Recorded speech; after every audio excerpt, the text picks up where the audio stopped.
Hello, and welcome to Western Roman history. The death of Libius Severus on the 14th of November, 465, left the crumbling Western Roman Empire with a vacant throne.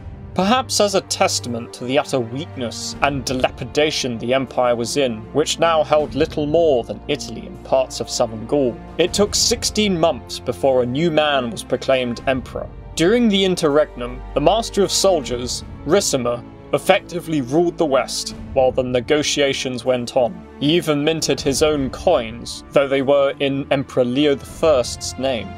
Ricimer was a barbarian general in Roman service, whom had in the last 10 years proved kingmaker to 3 different emperors. He helped depose Avitus with Majorian, murdered Majorian, who he originally supported as emperor, and then raised Libius Severus to the throne. Eventually, Leo I, Emperor of the East, sent Anthemius. He was the son-in-law of the late Emperor Marcian, and a distinguished officer from the Eastern Empire, having served as Master of Soldiers of Illyricum, and previously as consul in 435.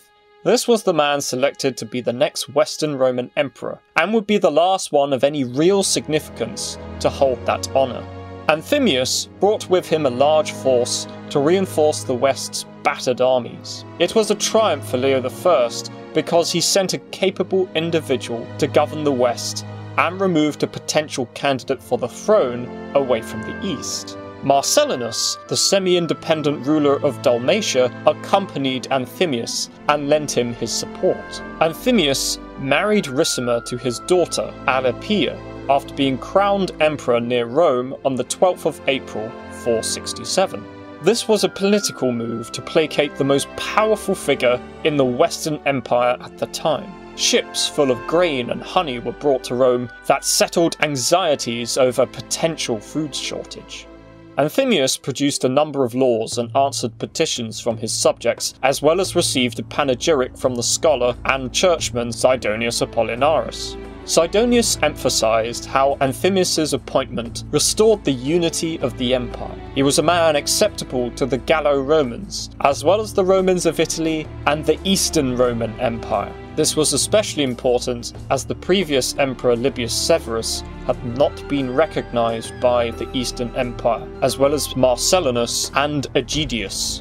Sidonius was rewarded for his panegyric with his subsequent appointment as prefect of Rome, governor of the city. In 468, Anthemius mustered the remaining financial and military resources still available to the Western Empire and joined Leo I's Vandal expedition. He placed his forces under Count Marcellinus of Dalmatia, who reoccupied Sardinia from the Vandals and made his base on Sicily. However, after the Battle of Cape Bon, the entire fleet, numbering over 1,000 ships and thousands of soldiers, was destroyed by the Vandals. Marcellinus was murdered while stationed in Sicily. This was a double blow for Anthemius because he lost both the rich island of Sicily to the Vandals and his greatest ally, Marcellinus. In 469, Arvandus, praetorian prefect of Gaul, was arrested on a series of charges brought against him by 3 Gallic noblemen. He was sent to Rome to stand trial and was found guilty of all charges, including maiestas, treason. He was condemned to death, but after his friends begged for clemency, he was exiled instead. Anthemius was acutely aware that the situation in Gaul was dire. He allied with the Breton king Reothamus and gave generous concessions to the Burgundians to prevent the Visigoths expanding any further into Gaul. Reothamus occupied Bourges to defend it from the Visigoths, but were defeated and lost the city in 469.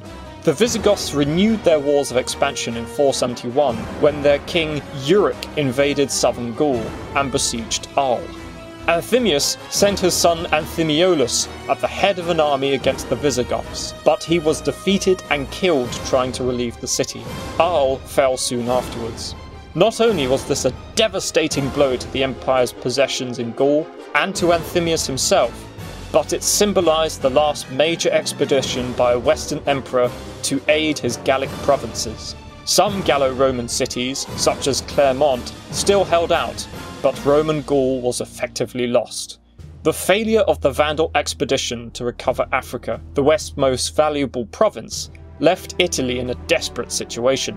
Anthemius was also not popular with the Italian senatorial aristocracy. His valiant but failed military expeditions, his tolerant attitude to paganism, his strong sense of justice, and rigorous enforcement of law and order to drive out corruption alienated Italian senators against him.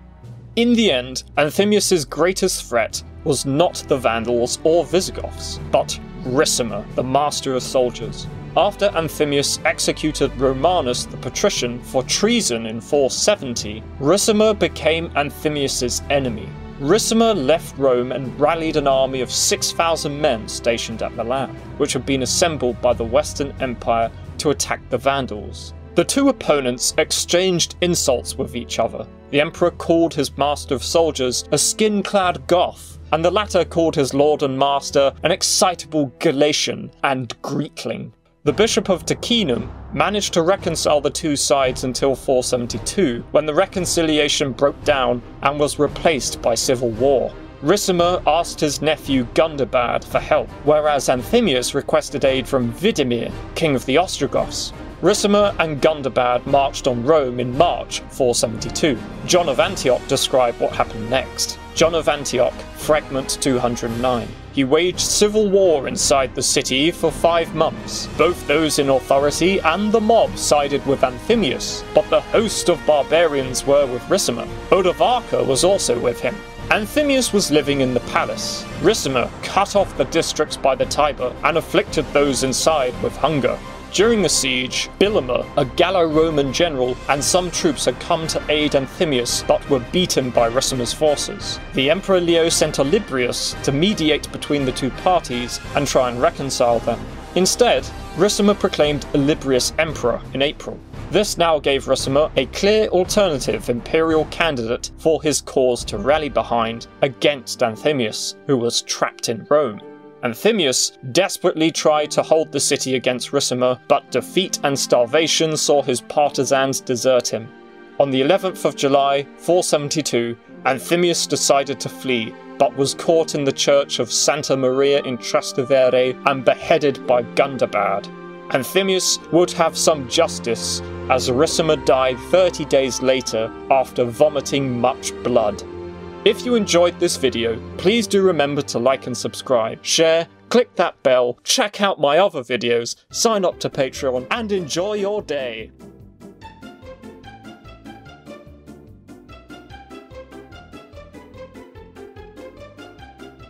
And this has been Western Roman History.